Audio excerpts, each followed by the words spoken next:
Assalamualaikum warahmatullahi wabarakatuh. Hai guys, ketemu lagi bersama saya Ganesha Chen. Nah, kali ini masih tetap edisi di rumah saja.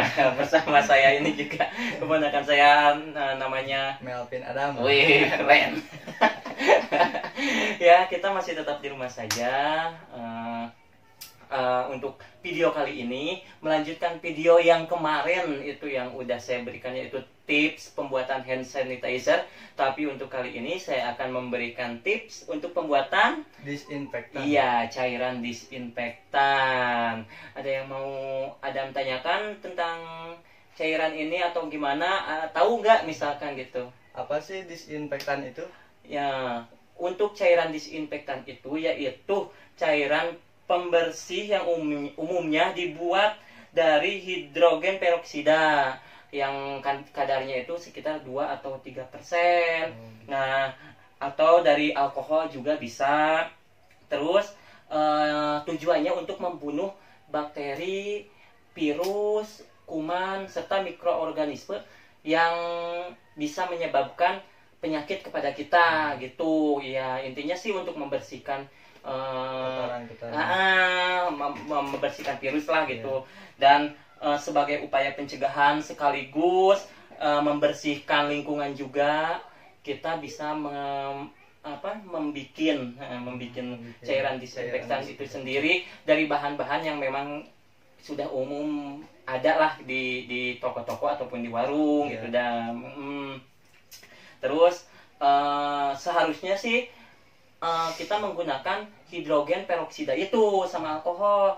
Cuma berhubung emang hidrogen peroksida sama alkoholnya itu nggak ada.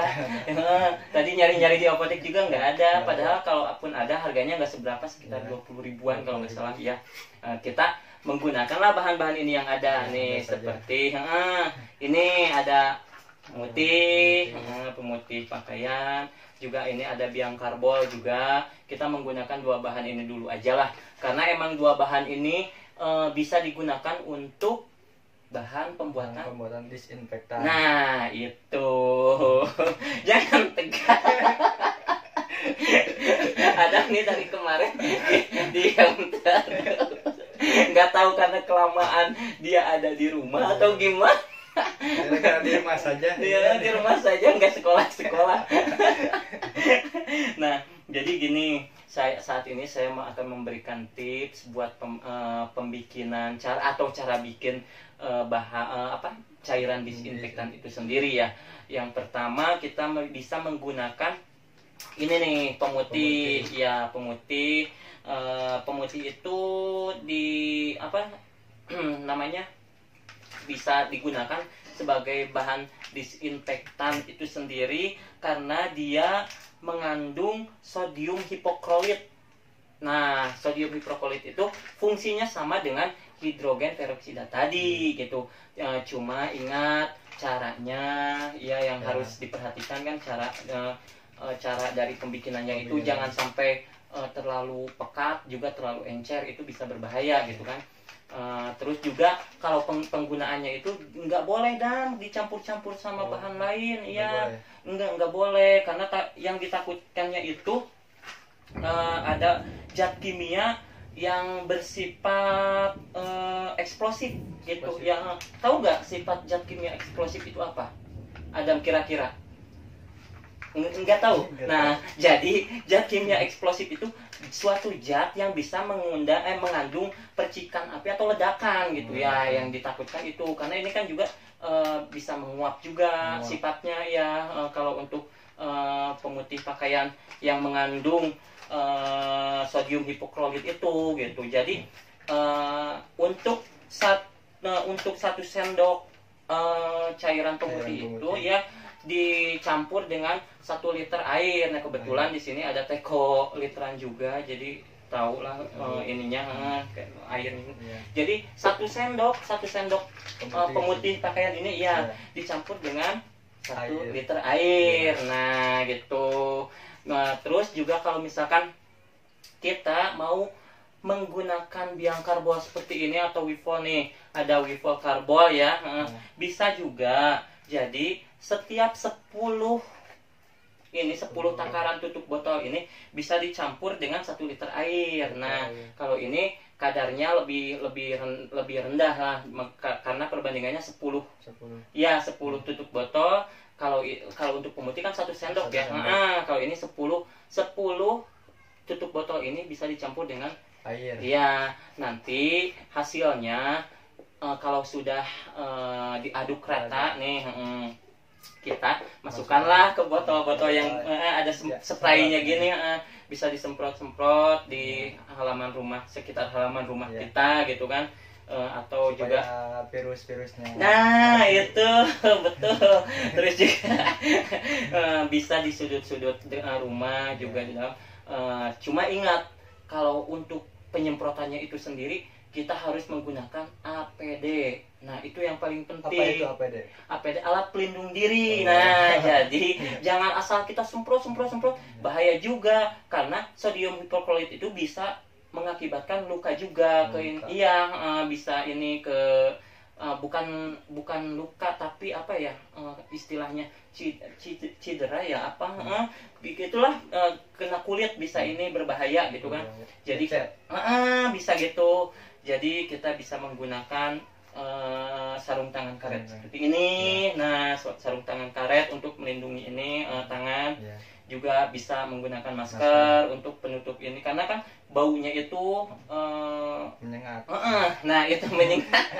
Terus kalau ada kacamata itu tuh, ya kita gunakan juga, karena takut percikan uapnya itu kena mata juga, nanti mata kita bisa iritasi. Nah, itu maksudnya bisa mengundang iritasi gitu kan, ya ke kulit kita.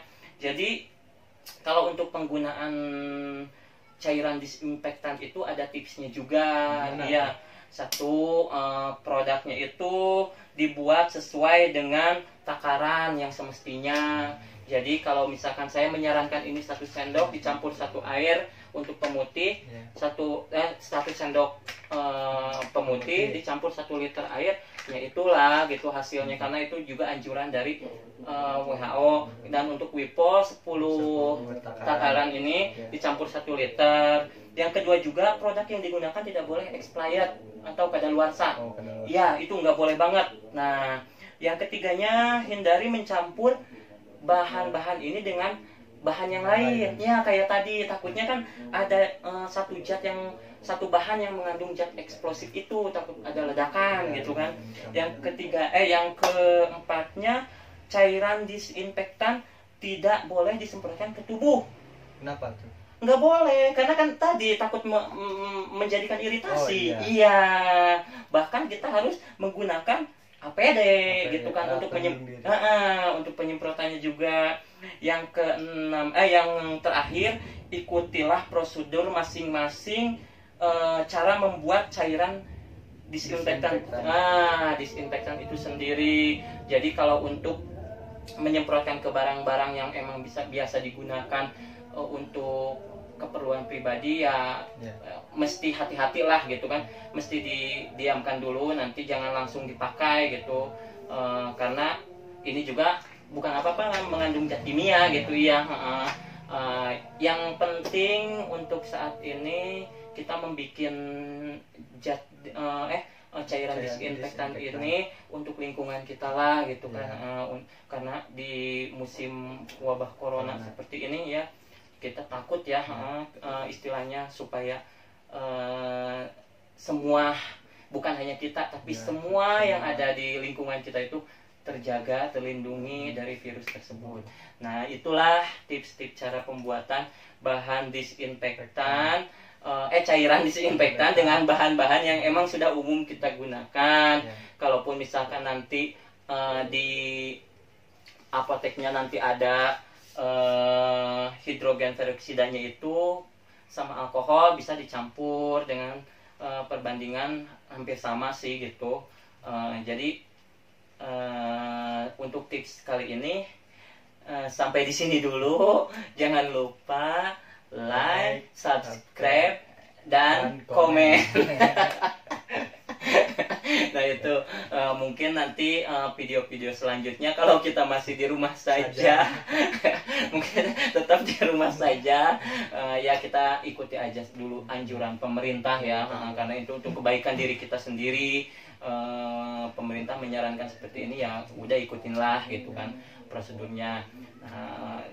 Cukup sekian tips kali ini dari saya. Assalamualaikum warahmatullahi taala wabarakatuh.